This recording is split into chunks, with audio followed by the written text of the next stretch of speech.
à chaque auditeur des Femmes Évangiles 66. C'est Emmanuel avec vous dans l'émission Parole au féminin. Je suis heureuse de vous accueillir dans cette nouvelle émission. On va parler ensemble aujourd'hui de la question de l'envie. Souvent, l'envie est présentée comme un petit péché, quelque chose de pas très grave, insignifiant. Mais en vérité, ce n'est pas un petit péché. Déjà, premièrement, parce que devant Dieu, il n'y a pas de petit péché.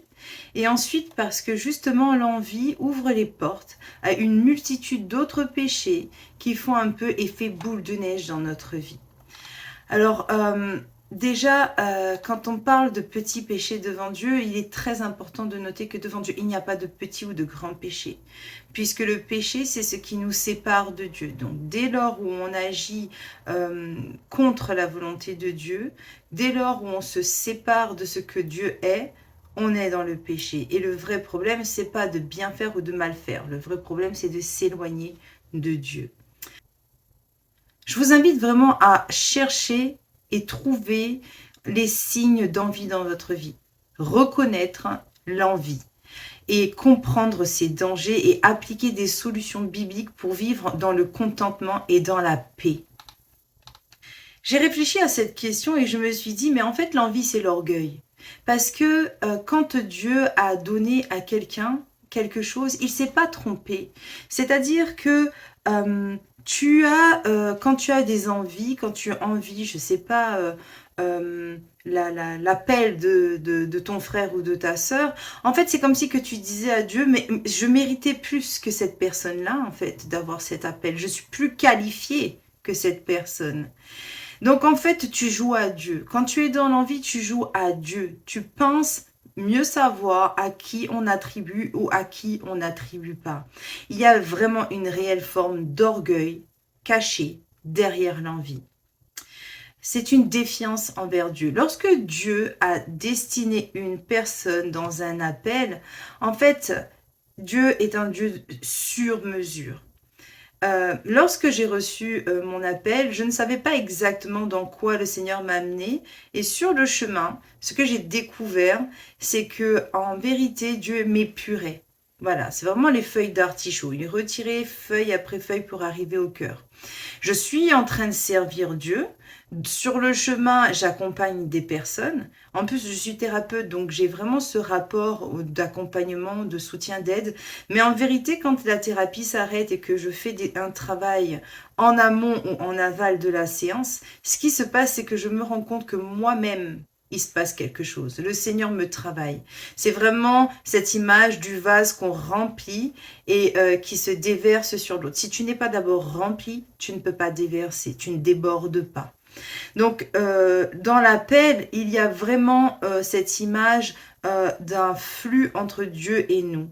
C'est-à-dire que Dieu nous utilise, nous épure, nous nettoie, nous casse, nous brise, nous forme. Et dans ce qu'il est en train de faire avec nous, c'est au bénéfice des autres.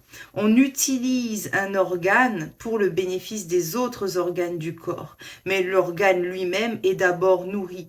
Pour que le cœur puisse impulser du sang dans les autres organes corporels, il est d'abord lui-même en mouvement. Donc il est vraiment important de noter que quand Dieu donne une fonction, un appel, un don ou je ne sais trop quoi, d'abord c'est sur mesure pour toi. C'est-à-dire que souvent on voit le côté la personne brille, oh il est sur l'estrade, le pasteur il est sur l'estrade, oh cette sœur quand elle chante elle est merveilleuse et on a envie. Mais ce que tu ne sais pas, c'est ce qui se passe quand tu ne vois pas. C'est-à-dire que souvent le pasteur, il est contraint de séparer son temps, limiter tout, chaque action, chaque temps, parce que il est tellement sollicité que il a besoin d'un temps pour sa famille, il a besoin d'un temps pour prier, il a besoin d'un temps pour lui, et puis tout est saucissonné dans sa vie. Et puis, il y a les attaques, il y a les combats spirituels, il y a les heures de prière. Ne croyez pas qu'il suffit simplement de se lever le matin et il se passe un éclair. Oui, il y a des jours où c'est comme ça, il y a des éclairs de génie. Merci Seigneur. Le Saint-Esprit vient et waouh, tout s'éclaire comme ça sur notre chemin. Mais il y a des heures de prière derrière. C'est pas comme quand on regarde à la télé où il y a des magiciens ou je sais trop quoi qui secouent une baguette magique et boum, la situation s'éclaire devant nous. Non, Dans l'appel, dans la fonction, dans le ministère, dans le don, il y a un travail, il y a des heures de prière, il y a un épurement. Quand Dieu te met dans quelque chose, c'est vraiment en vérité d'abord toi qui es béni. Et les autres, en fait, ont cette bénédiction qui rejaillissent sur eux. Donc, envier le ministère, l'appel ou le don ou ce que Dieu a donné à quelqu'un d'autre, c'est tout simplement, en fait, passer à côté de ce qui est pour nous. C'est-à-dire que ce que Dieu a prévu pour toi, si tu passes ton temps à convoiter le don de ton voisin, tu passes à côté de ton propre don, qui est sur mesure pour toi. En vérité, ta bénédiction, tu es en train de fermer les yeux dessus. Donc, l'envie est un mensonge, l'envie est orgueil, l'envie est défiance devant Dieu. Gardez vraiment ça dans votre esprit. Et on va continuer à réfléchir ensemble sur la question de l'envie, qui en fait est enraciné dans l'ingratitude. Il y a un manque de satisfaction envers ce que Dieu nous donne dans l'envie. Et donc cette défiance et eh bien cette ingratitude, elle se positionne d'abord devant Dieu. Donc vraiment, je vous invite à avoir cette réflexion. Pourquoi l'envie est-elle souvent considérée comme moins grave que d'autres péchés? Tu vois, moi je t'invite vraiment, une fois cette émission terminée, à prendre un temps de réflexion. Quel exemple d'envie tu trouves dans ta propre vie et dans ton entourage? Est-ce que tu peux t'asseoir et être honnête envers toi-même et envers Dieu? Est-ce que dans mon cœur, il y a une forme d'envie? Seigneur, révèle-moi, Saint-Esprit, montre-moi quel type d'envie il y a dans ma propre vie. À quel moment, en fait, j'ai envié l'appel de quelqu'un d'autre. Et je crois que quand tu as fait ce travail de vérité devant Dieu, le Saint-Esprit commence à agir. En fait, l'envie ouvre les portes du péché. L'envie est un péché en soi, mais elle ouvre un boulevard à d'autres péchés dans ta vie. Dans Galates 5, du verset 19 à 21, il est dit que or, les œuvres de la chair sont évidentes. Je vous laisse lire les versets en entier. Et il est parlé de l'envie. Le péché est associé à l'envie. Par exemple, dans le Proverbe 6, verset 34, il est dit que l'envie pousse à la jalousie, à désirer ce qui appartient à un autre. Vous savez, il y a cette histoire de Joseph et de ses frères.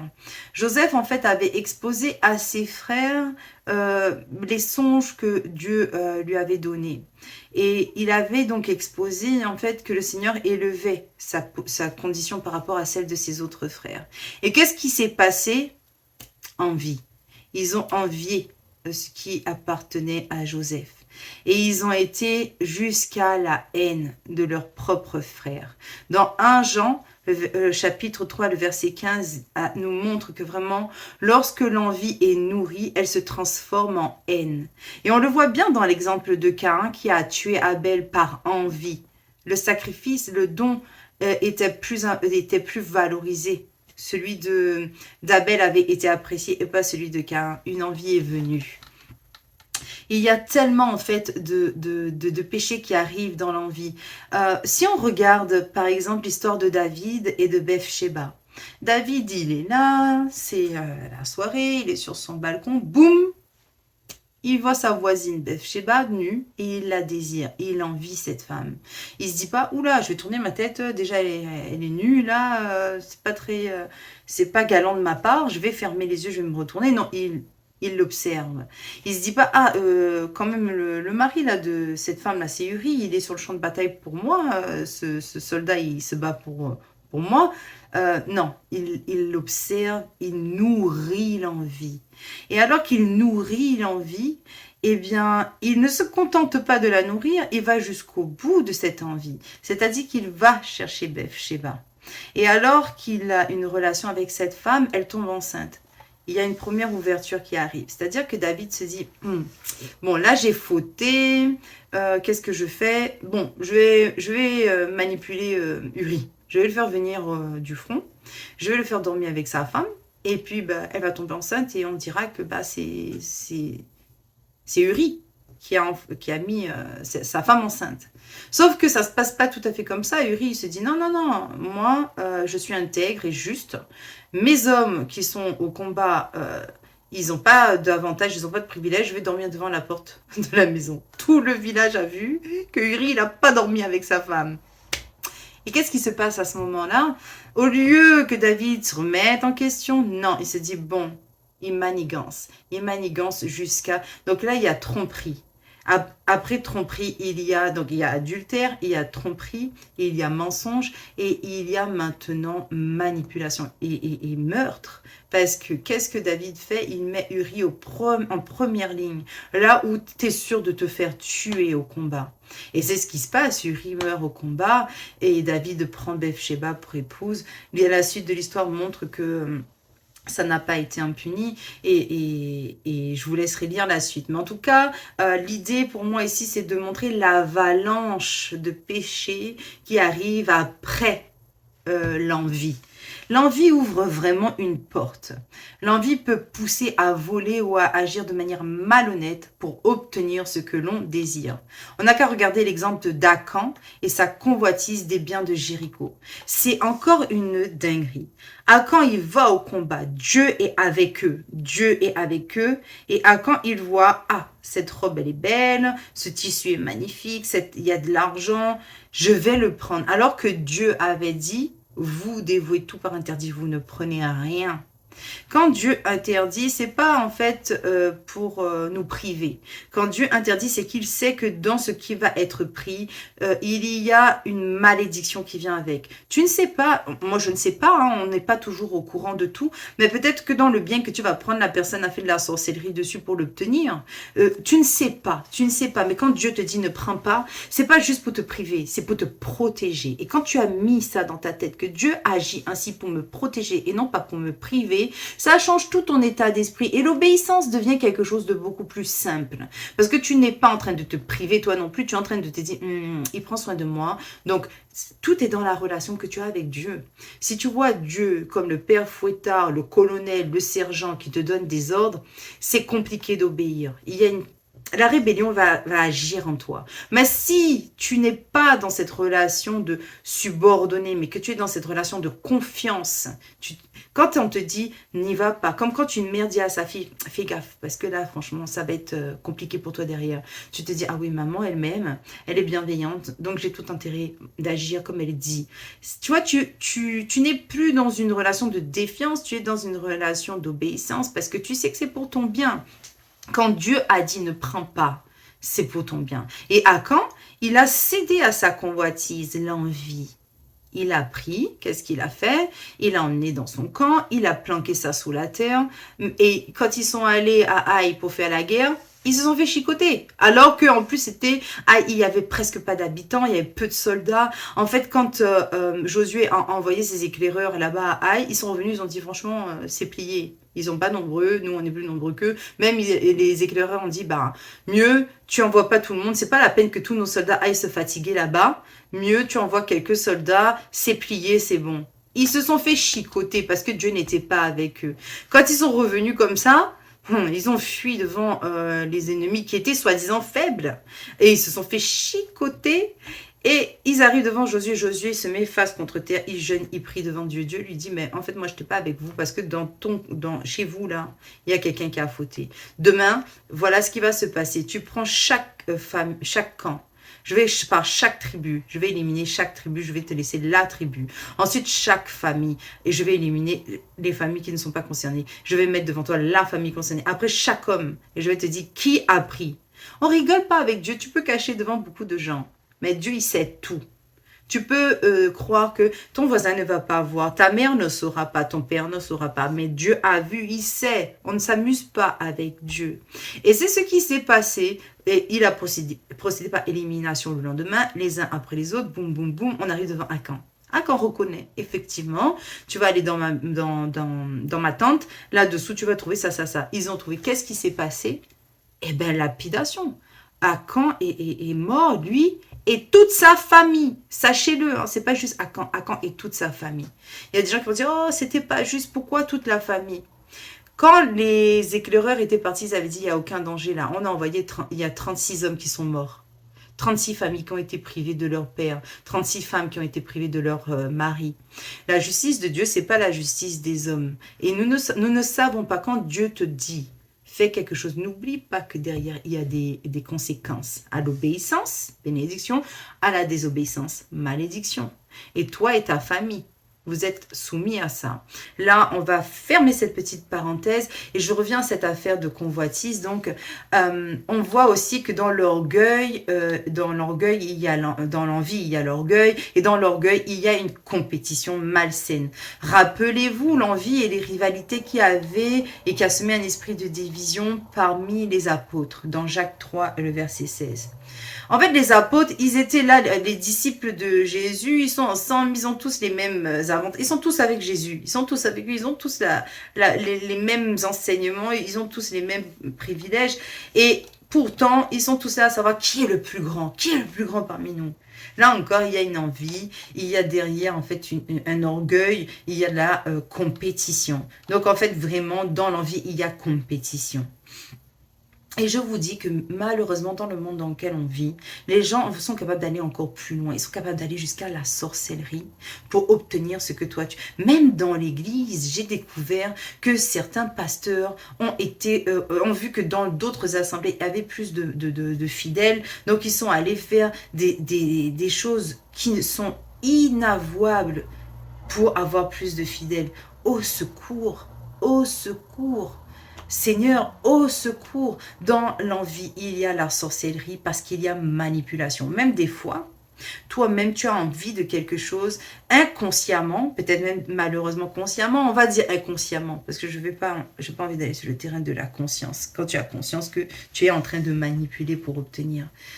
Ah, que Jésus sonde nos cœurs, que le Saint-Esprit nous aide. Donc, quand tu es dans l'envie, souvent, tu tombes dans la manipulation ou la sorcellerie pour obtenir ce que l'autre a, que tu désires. L'envie de pouvoir ou de contrôler peut pousser certains à se tourner vers des pratiques occultes. Moi, j'ai envie qu'on réfléchisse ensemble. Quel péché voyez-vous découler de l'envie dans les exemples bibliques? Comment l'envie peut-elle affecter les relations humaines? Réfléchissons un petit peu à ces choses-là. Il y a des conséquences à l'envie. Donc, dans Proverbe 14, le verset 30 dit que l'envie est une carie dans les os. Déjà, premièrement, on a dit séparation avec Dieu. L'envie est un péché qui nous éloigne de la communion avec Dieu. Et il y a immédiatement avec cette séparation un manque de paix. Immédiatement, la paix intérieure que Dieu te donne disparaît. Et ça engendre des conflits internes. Et quand tu es pas bien à l'intérieur, crois-moi que très vite ça déborde sur les autres. De la même manière que quand tu as la paix intérieure, ça déborde sur les autres. Donc, le manque de paix, quand l'envie arrive, elle t'amène à te séparer de Dieu. Je vous ai expliqué la notion d'orgueil, etc., de défiance envers Dieu. Cette séparation emmène un déséquilibre intérieur. Tu perds la paix que Dieu te donne. Et là, c'est la destruction dans les relations humaines, la destruction dans l'église, la destruction dans les familles. L'envie ruine l'amour et la confiance entre les amis, la famille, les communautés. Il y a une perte de bénédiction qui vient immédiatement. L'envie aveugle les bénédictions que Dieu nous donne. Comme pour Saül face à David. Regardez bien, Saül avait reçu tout. Saül était beau, Saül était fort, Saül avait tout. Mais quand Dieu lui avait dit la même chose, dévoué par interdit, la même chose que ce qui s'est passé pour Akan. Ne prends pas, quand tu arrives, tu détruis tout. Et qu'est-ce que Saul a fait? Il a pris les bœufs, le prophète est arrivé, il a dit, c'est pas le son des bégaiements des animaux là que j'entends, c'est quoi? Saül a reconnu, oui, mais le peuple, non, Dieu t'avait dit non. Et à force de défier Dieu, à force de désobéir, il a tout perdu. Mais ça l'a rendu fou quand tout ce qui était à lui a été donné à David. Il a passé tout le reste de sa vie à vouloir tuer l'homme qui, selon son regard, lui avait tout pris. Non, David n'a rien pris dans la main de Saül. Saül, en fait, n'a pas pris soin de ce qui était à lui parce que il a préféré désirer les choses périssables de ce monde plutôt que de porter un regard sur les choses célestes, les choses éternelles. C'est aussi une réflexion que je vous invite à avoir.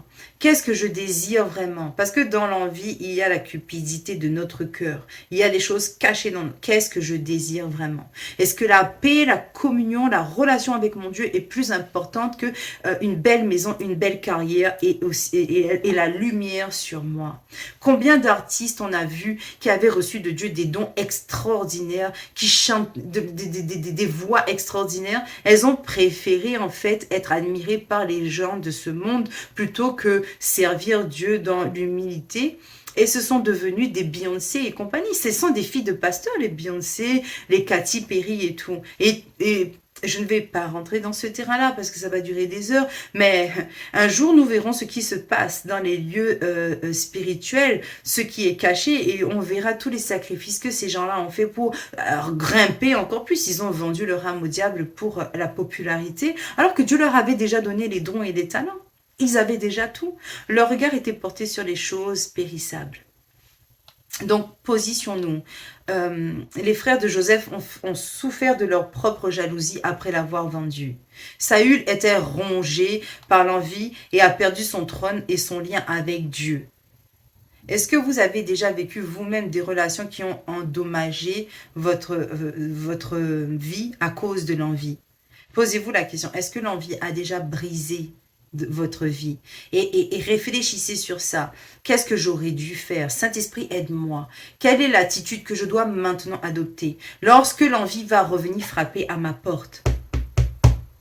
Comment je réagis? Seigneur, qu'est-ce que je fais quand l'envie revient? Que le Saint-Esprit vous aide à disséquer les cadavres du passé pour ne pas recommencer demain. C'est vraiment une attitude intelligente. Pécher, tomber, ça arrive à tout le monde. Mais si tu recommences éternellement les mêmes erreurs, quel est l'intérêt et qu'est-ce que ça t'apporte? Comment fermer la porte à l'envie? Dans Philippiens 4, le verset 11 à 13, il est dit « J'ai appris à être content de l'état où je me trouve ». La solution biblique contre l'envie, c'est reconnaître déjà l'envie comme un péché dans notre vie. C'est pour ça que je vous ai invité vraiment à faire de l'introspection. Qu'est-ce qui me porte envie aujourd'hui? Où va mon cœur? Quelles sont les choses que je désire vraiment? Il faut disséquer ça devant Dieu. Il faut être honnête avec Dieu. Il faut vraiment prendre le temps de réfléchir à ces questions-là. Et ensuite, il y a une confession que tu dois faire pour que vraiment tu sois délivré de cette envie. Tu dois te mettre vraiment devant Dieu. Seigneur, je reconnais que j'envie le mari de mon ami. C'est compliqué de faire ça, mais il faut le faire. Il faut le faire. Parce qu'une fois que tu as confessé, Dieu vient. Parce que, je vais vous donner une image qui est quand même un peu moche, mais qui est vraie. Quand tu as mangé quelque chose d'avarié, que ça tourne dans ton estomac, tant que tu n'as pas vomi, ça va continuer à te faire mal. Et le geste de vomi, c'est loin d'être, élégant. Mais tant que tu n'as pas vomi, ça te fait mal. Vomi, c'est tout ce qui est à l'intérieur de vous qui vous fait mal. Puis, il est bon de pratiquer la gratitude. Dans 1 Thessaloniciens 5, verset 18, il est dit « Être reconnaissant pour ce que Dieu nous a donné, c'est combattre l'envie. » Vraiment, combattez l'envie. Cultivez vraiment une attitude de reconnaissance avec Dieu. Je vais vous donner des techniques plus tard que je donne quand je suis en accompagnement qui va vous aider au quotidien. Il faut que vous cultivez l'amour et la bienveillance. Dans 1 Corinthiens 13, verset 4, il est dit « L'amour selon Dieu n'est pas envieux. » C'est important de méditer ces versets. Je vous les donne parce qu'il est bon, une fois que l'émission est terminée, de les méditer. Cherchez la sagesse d'en haut. Comme je vous ai dit tout à l'heure, qu'est-ce qui vous attire? Une vie guidée par l'esprit produit des fruits tels que la paix et la satisfaction. Donc vraiment, allez devant Dieu. Demandez à Dieu, Seigneur, donne-moi la satisfaction des choses que j'ai.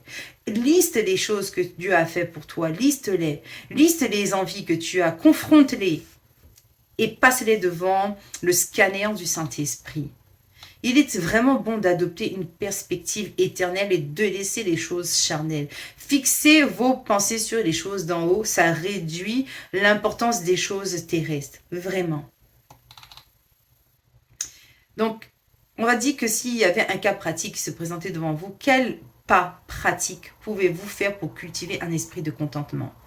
Quand vous allez examiner votre cœur, posez-vous la question à la lueur du Saint-Esprit. Qu'est-ce que maintenant je peux faire pour cultiver un esprit de contentement plutôt qu'un esprit d'envie? Comment est-ce que je peux encourager les autres à se réjouir pour les bénédictions qu'ils reçoivent? Comment je peux encourager mon enfant? Quand tu vois que ton enfant est toujours en train de dire « Ah, elle a des plus jolis cheveux. » Comment ça, elle a des plus jolis cheveux? Tes cheveux sont magnifiques. Je vous assure, c'est ce qu'il faut faire. Comment ça, il comprend plus vite? Tu prends plus de temps parce que tu as envie de comprendre mieux. Comment ça, tu es trop sensible? Tu n'es pas trop sensible. Dieu t'a donné la capacité de ressentir ce que les autres ne voient pas. Plutôt que de laisser votre enfant envier l'autre, encouragez-le à voir que Dieu a mis quelque chose de... Vous êtes unique. Dieu t'a fait unique. Donc pourquoi tu es en train de vouloir envier l'autre? Lui, il est ce qu'il est. Toi, tu es unique. Toi, tu es exceptionnel. Ce que tu es, Dieu l'a donné qu'à toi. Comment pouvez-vous encourager les autres à se réjouir pour les bénédictions qu'ils reçoivent? Fais le même exercice pour ta propre vie et tu verras. Donc pour moi, la conclusion, c'est que l'envie est comme un combat spirituel. Donc dans Jacques 4, verset 7 dit « Soumettez-vous donc à Dieu, résistez au diable et il fuira loin de vous. » Le combat spirituel de l'envie, c'est déjà récapituler tout ce qu'on vient de se dire là. Parce que l'envie est un terrain fertile pour d'autres péchés, mais en Christ. Mais en Christ, nous avons le pouvoir de le vaincre. En Christ, nous avons le pouvoir de le vaincre. Ce n'est pas avec vos propres forces, mais c'est vraiment en scannant tout ça devant le Saint-Esprit, en cultivant l'amour, la gratitude et la confiance en Dieu. Nous fermons la porte à l'envie et à ses conséquences. Je vous invite à prendre le temps cette semaine de confesser les moments où l'envie a pu influencer vos pensées ou vos actions. Je vous invite à écrire une liste des bénédictions que Dieu a déjà données à votre propre vie. À voir aussi à quel point vous êtes différent des autres et que c'est une grâce, votre différence. Je vous invite à prier pour demander un cœur satisfait et plein d'amour envers Dieu, ce qu'il a fait pour vous et envers les autres. Plutôt que de cultiver l'envie des autres, demande à Dieu, donne-moi de l'amour pour les autres. Je vous invite vraiment à chercher des solutions pratiques avec le Saint-Esprit, à méditer sur comment s'attacher aux choses d'en haut plutôt que les choses qui sont sous nos yeux. Je vous invite à méditer sur les leçons que vous avez apprises de vos expériences du passé. Et en suivant ce parcours, je crois vraiment que vous allez développer une compréhension plus profonde des dangers de l'envie et de la victoire que Dieu nous promet. Voilà. Alors je vous bénis, je vous remercie d'avoir suivi l'émission jusqu'à sa fin. Je prie dans le nom de Jésus-Christ que le Saint-Esprit vous accompagne pendant tout le long de cette méditation à identifier les sources d'envie dans votre vie et à les mettre à la croix et à recevoir la bénédiction qui vient avec la confession, avec la repentance. Je crois vraiment que Dieu a fait une vie sur mesure pour toi. Je crois que Dieu a mis des dons sur mesure pour toi. Ne passe pas à côté de ta bénédiction parce que tu regardes trop souvent la bénédiction de ton voisin. Ça serait terriblement dommage pour toi et pour chacun de nous. Que Dieu te bénisse et je te dis à très bientôt dans la prochaine émission sur FM Évangile 66. C'était Emmanuel avec vous dans l'émission Parole au féminin.